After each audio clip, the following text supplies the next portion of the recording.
Simulan na natin ang part 3 dito sa Lito laban sa kampo ng kadiliman. O paano ba yan, paring Ronnie? Kailangan ko na ring umalis. Kinabukasan ay gigising pa tayo ng maaga para lumaot. Sa tingin ko naman ay nasa maayos ka ng kalagayan dahil bumabalik na uli ang pagiging madaldal mo. Napatawa naman ang asawa nitong si Ronnie dahil sa mga binigkas na birong iyon ni Lito. Sambit pa nga ni Ronnie. Si paring Lito naman, oo. Ito na talaga ang normal ko. Hindi ka na nasanay sa akin. Sige paring Lito at magkita na lang tayo bukas na madaling araw sa may tabing pangpang. Agad na ngang umalis itong si Lito upang muli nang makapagpahinga para sa kinabukasang muli nilang paghahanap buhay. Kinabukasan nga, nang makarating na ang dalawa sa gitna ng karagatan, ay mayroon silang napansin na dalawang kalalakihan na tila may ginagawa itong kakaiba at hindi normal na panguhuli ng isda. Kaya imbis na makapag-focus ang dalawa sa panguhuli, ay sininyasan ni Lito si Ronnie na lapitan nila ang dalawang mangingisda. Sa kanilang pagdating roon, ay napansin nilang mayroong nakalagay na bomba sa ibabaw ng bangka ng isa sa dalawang iyon. Ang bombang iyon ay ginagamit sa pagpapasabog sa ilalim ng dagat na nagiging sanhi ng pagkasira ng mga corals. Kaya kahit ang maliliit na isda ay namamatay dahil sa mga bombang iyon. Gayon na rin ang iba pang nanduroon habang tinitingnan ni Lito na mayroon pang mga chemical na ginagamit upang lasunin ang isda. Ang mga lasong iyon ay sinisiksik sa ilalim ng malalaking bato kung saan naninirahan ng iba pang malalaking isda na kapag dumaan iyon sa kanilang hasang ay maiiwang papasok ang lason sa kanilang buong katawan. Kaya minsan may mapapansin tayo sa karagatan na mayroong malalaking isda na nakalutang at ang iba pa sa mga iyon ay nahahagip ng lasong chemical na isinisiksik nila sa ilalim ng malalaking bato. Gumagamit naman ang mga ito ng kompresor upang magkaroon sila ng oxygen sa ilalim ng dagat at may sagawa ng maayos ang paglalagay ng lason. Gayon na rin sa pagkuha ng malalaking isda habang kumukuha ng hangin sa kompresor at ginagawa ang nakakalungkot nilang pamamaraan. Ang kompresor ay isang makina na kung saan meron itong transparent na mahabang hose at kung gaano kalalim ang dagat na kanilang sisisirin ay ganoon din kahaba ang hose na kanilang gagamitin. Ito ay isang matrabahong pamamaraan at isa pa pinakadelikado dahil sa binubuwis din nila ang kanilang sarili sa pagsisid sa sobrang lalim, makahuli lamang ng malalaking isda sa paraang alam nila. Minsan pa nga ay mayroong namamatay sa ganoong paraan dahil sa ang iba ay nalalason at ang iba naman ay namamatay dahil sa pagputok ng hose na kapag hindi na kinaya ng pressure ng oxygen at nagkaroon na ng lamat ang hose na kanilang ginamit, kusa na lamang itong puputok sa ilalim ng dagat dahil nga sa sobrang lalim nito ay nauubusan na ng oxygen ng taong pumapaibabaw. Kaya bago pa man lamang iyon ma-rescue, lumulutang na lamang ito ng walang buhay. Hindi ko na sasambitin kung anong laso ng kanilang ginagamit sa pagkuha ng isda dahil sa iyon ay sensitibo na. Kaya ang ginawa namin ni Ronnie, agad namin iyong nilapitan at kinausap. Sambit ko pa nga kay Manong. Magandang umaga ho sa inyo. Ako nga ho pala si Lito. At yung kasama ko na nasa kabilang bangka ay si Ronnie. Naparito ho kami upang pakiusapan kayo. Kung tutusin ho ay wala namang kaming karapatan. Ngunit dahil sa pare-pareho tayong mangingisda, tayo-tayo lang rin ho ang maapektuhan sa ginagawa ninyo. Ang pamamaraan hong ginagawa ninyo ay delikado. Unang-una, kapag nasabugan kayo ng bombang yan, magkakawatak-watak ang buo ninyong katawan at magiging pakain na lamang ang bawat parte ng inyong katawan dito sa dagat. Gayon na rin ho sa laso na inyong ginagamit. Alam nyo naman sa inyong sarili na delikado ang lahat ng yan. Lalo na't kung may umaasa pa sa inyo at naghihintay na pamilya sa may pangpang. At kahit saan man ho natin daanin, ay bawal sa batas ang inyong ginagawa. Sa panahon ho natin ngayon, napakaunlad pa ng kalikasang ito at napakarami nating nahuhuling isda sa normal na pamamaraan. Ipinagkakaloob sa atin ang karagatan niyon at huwag naman natin ho itong sirain. Dahil sa ang mga kabataang umaasa na meron pa silang dadatnan na isang maunlad na dagat, ang lahat po ng iyon ay magmumula sa ating pangangalaga. Hindi ho kami otoridad para kumpiskahin ang lahat ng meron kayo ngayon. Ngunit bilang kapwa mangingisda, ang magagawa lang namin ay bigyan kayo ng babala. Sa mga sinabing iyon ni Lito, ay tila natulala na lamang ang dalawang lalaki habang isinasagawa pa lamang sana nila ang kanilang pamamaraan. Hindi naman iyon nilubayan ni Ronnie at Lito hanggat hindi lubusang umaalis ang dalawang may masamang balak sa karagatan. Sino nga ba naman ang makikinabang ng karagatan balang araw kung di ang mga kabataan sa kasalukuyan?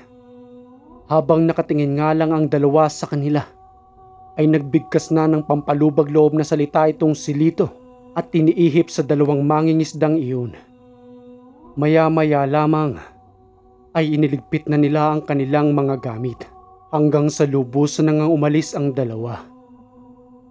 Minatyagan pa rin naman iyon ni Lito at Ronnie sa pagbabaka sakaling baka lumipat lamang iyon ng ibang isla.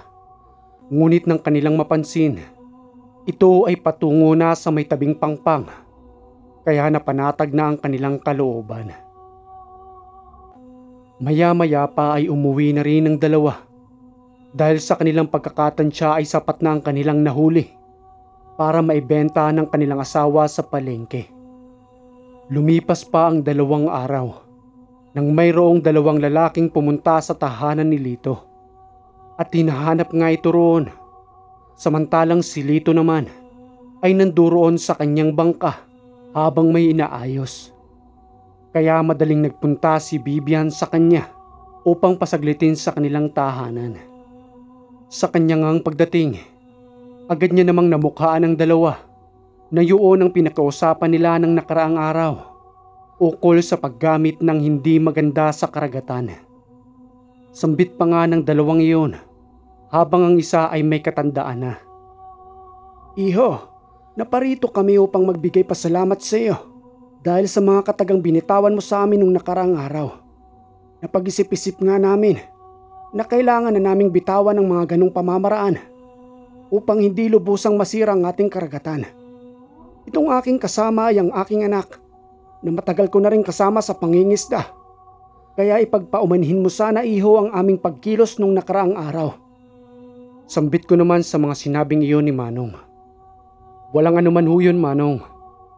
At hindi ho kayo sa akin kailangan humingi ng pasensya, kung di sa kalikasan na atin hong nasisira. Napakasimpleng arithmetic lang ho yun. Pero napakagandang malaking epekto sa ating kalikasan kapag naiwasan na natin ang mga ganong pamamaraan upang ang mga kabataan ngayon ay may makuha pang magagandang biyaya sa karagatan balang araw. Kaya ako ho ang dapat na nagpapasalamat sa inyo dahil sa sinunod niyo ho ang aking mga payo nung nakarang araw. Paano niyo ho palang nalaman ang aking tahanan dito? Di ba taga roon kayo sa kabilang isla? Ipinagtanong-tanong lang namin ang palatandaan sa iyong bangka na ang nakasulat nga ay Lito. Kaya madali naming natunton ang iyong tahanan dito. Paano ba yan?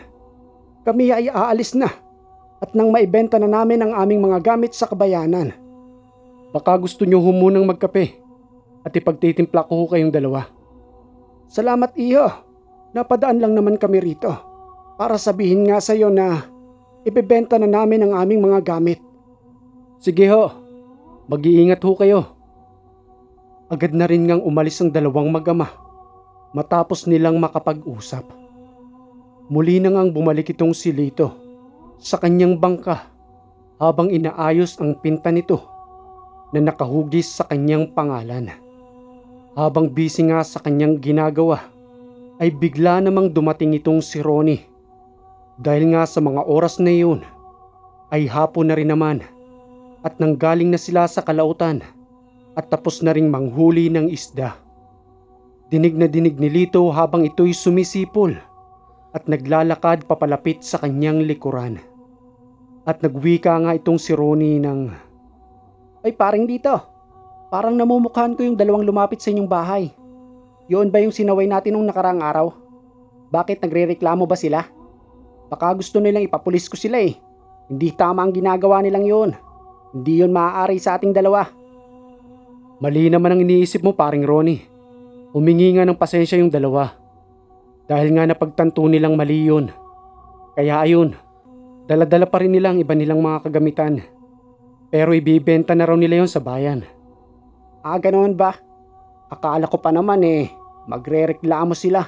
Mabuti naman kung ganon. Nabalitaan mo na nga pala yung kay Benji. Nitong kararating lang natin kanina. Sinabi sa akin ng asawa ko na nagluluksa na nga raw ang pamilya ni Benji. At galit na galit raw ang mga ito. Dahil sa alam raw nila kung sino may kagagawan doon. Kaya mag-iingat ka paring Lito.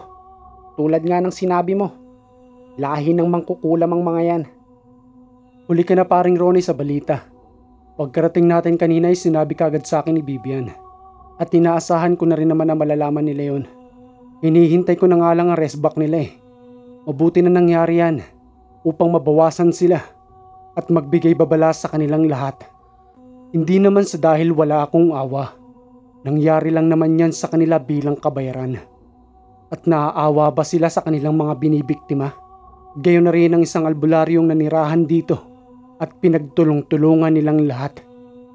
Ngayon, ako ang subukan nila kung magiging hanggang saan ang kanilang hangganan. Relax ka lang paring Lito. Nanggigigil ka na naman eh. Hayaan mo at may oras din ang mga yan. Nandito lang ako sa likod mo. Gagabayan kita paring Lito. Gagabayan? Samantalang ang munti ka ng mabaliw nung isang araw. Tapos ako pa ang gagabayan mo. Ikaw talaga paring Ronnie. Si paring Lito naman oo. Hindi ka na mabiro. Sige at uwi na muna ako. Natapos ko na rin naman na ang nakaakdang pintura dito. Kaya magpapahinga muna ako saglit sa bahay. Matapos ngang magpaalam ni Lito, agad na rin naman itong umalis roon at umuwi sa kanilang tahanan. Pagka-uwi nga niya, agad itong naidlip ng saglit. Ngunit habang nasa kasarapan ng kanyang pagtulog, ay kinulit na naman ito ng kanyang gabay na ermitanyo. Sambit pa nga nito sa kanyang panaginip. Lito, mag-iingat ka sa mga yon. Dahil sa pinagpaplanuhan ka na nila kung papaano kang pagkakaisahan. Tulad nga sa isang albularyong nanirahan dito sa inyong lugar noon na kanilang pinagkaisahan at pinaslang. Alam ko namang may sapat kang kakayanan at nandito naman kami para suportahan ka. Siyempre kailangan mo pa ring mag-ingat dahil sa hindi sa lahat ng oras ay pumapabor sa atin ang panahon. Dahil sa ang lahat ng masamang pamamaraan ay gagawin nila upang magapi ka lamang. Kinabukasan nga ng paggising nitong si Lito, may napansin siyang 4 na kandilang nakatirik sa ilalim ng silong ng kanilang tahanan. Dahil nga ang kanilang tahanan ay yari lamang sa kahoy at ang kanilang sahig naman ay yari lamang din sa kawayan. At mayroong 4 na pagitang haligi na nagbigay espasyo upang magkaroon ng silong. At sa bawat haligang yun ay mayroong nakatirik na itim na kandila. Natawa lang naman itong si Lito sa kanyang mga nakita dahil sa hindi na yun bago para sa kanya at hindi na rin ito tatalab pang muli dahil sa nilagyan niya na ng proteksyon ng kanilang tahanan sa kadahilanang alam niya na ang gagawin ng mga ito. Agad niya namang kinuha iyon ni Seiza upang bigyang pansin kung sino ang naglagay roon. Ngunit bago niya man iyon isagawa, ay inuna muna nito ang kanyang paghahanap buhay. Kinahapunan, muli na ngang bumalik itong si Lito sa Pangpang upang dalahin ni Bibian ang kanyang mga nahuling isda sa palengke.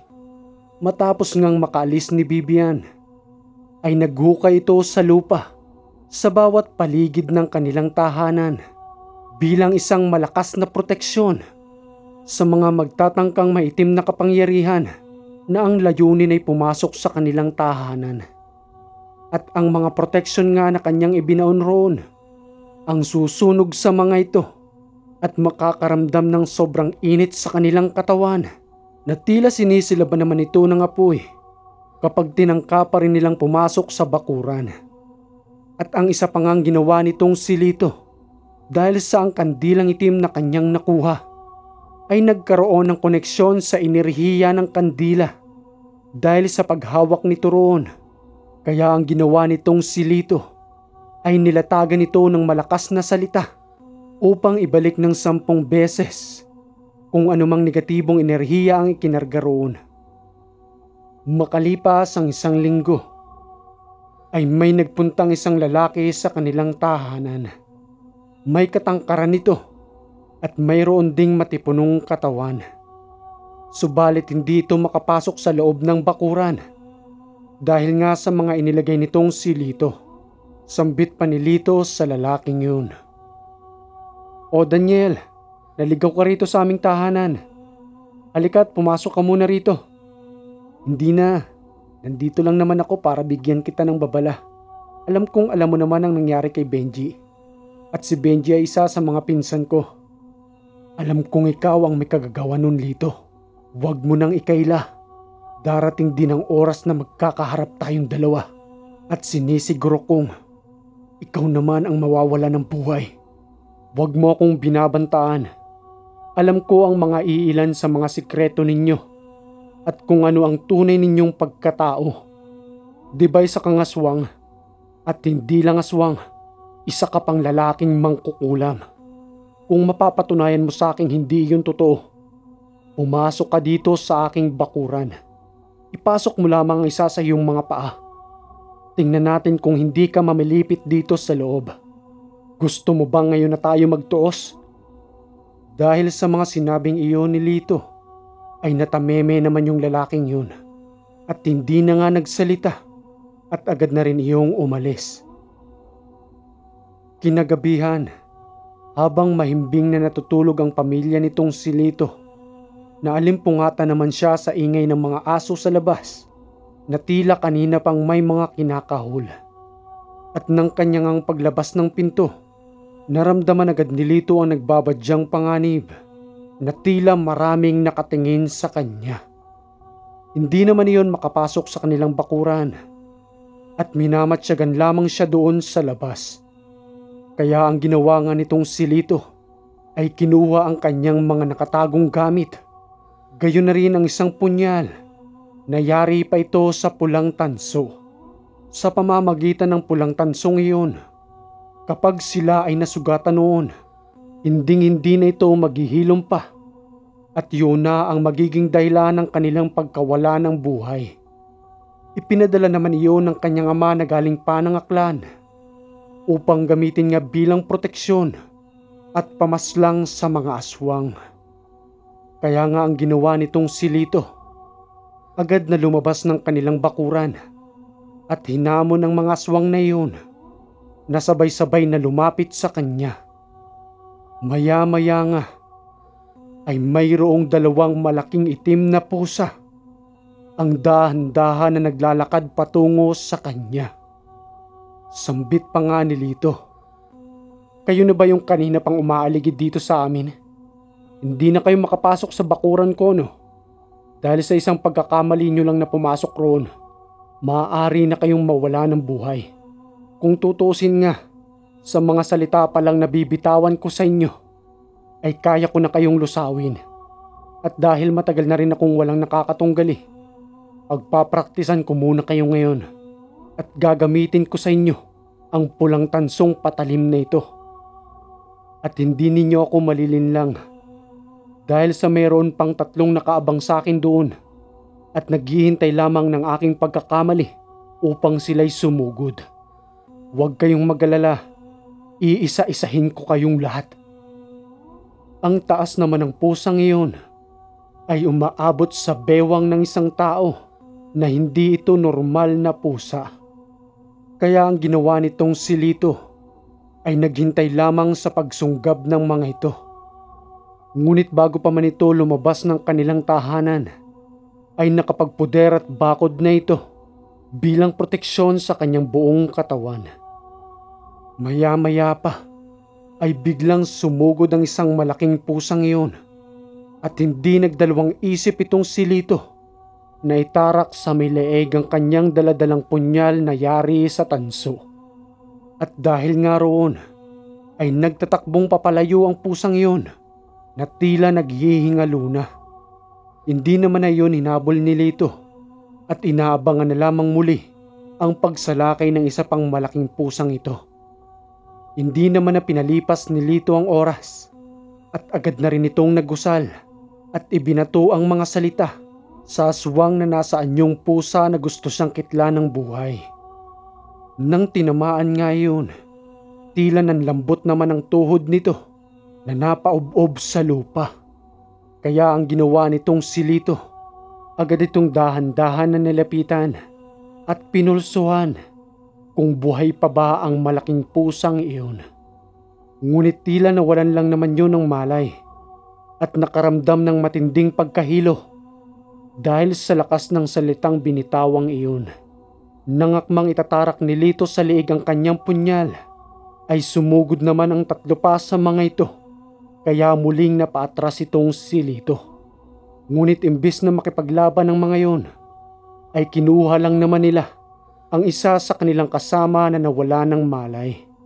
Matapos nga iyon, ay nagwika na lamang itong si Lito ukol sa pagtakas ng mga ito. Pabulong na sambit pa nga niya. Akala nyo ba mabubuhay pa ang isa sa mga natarakan ko ng tansong ito? Diyan kayo nagkakamali. Dahil sa kahit anong pilit ninyong pagalingin ito, ay lalo lang itong mabubulok hanggang sa mawalan siya ng buhay. Okay mga kahiwaga, hanggang dito na muna itong ating part 3. At kung may komento ka sa kwentong ito, maaari kang mag-comment dyan sa baba. Hindi natin nailahad kahapon itong part 3. Kaya ngayon lang din natin ito na-upload. Hindi kasi natin pwedeng pilitin yung sender na magpadala kaagad. Baka mapagalitan tayo. Ang komento ko sa part na ito ay malaki ang concern ni Lito sa kalikasan. Dahil nga siguro 'di ba dito siya kumukuha ng pang-araw-araw nila. Tama nga naman 'di ba? Kung sisirain din ng tao yung dagat, sila-sila rin ang mangingisda ang maapektuhan. Kaya tama yung ginagawa niya. Nasawayin yung may mga maling pamamaraan na panguhuli ng isda. At sa mga asungot na aswang, lagot na kayo kay Lito. Muli, maraming salamat sa inyong pakikinig dito sa Ang Hiwaga.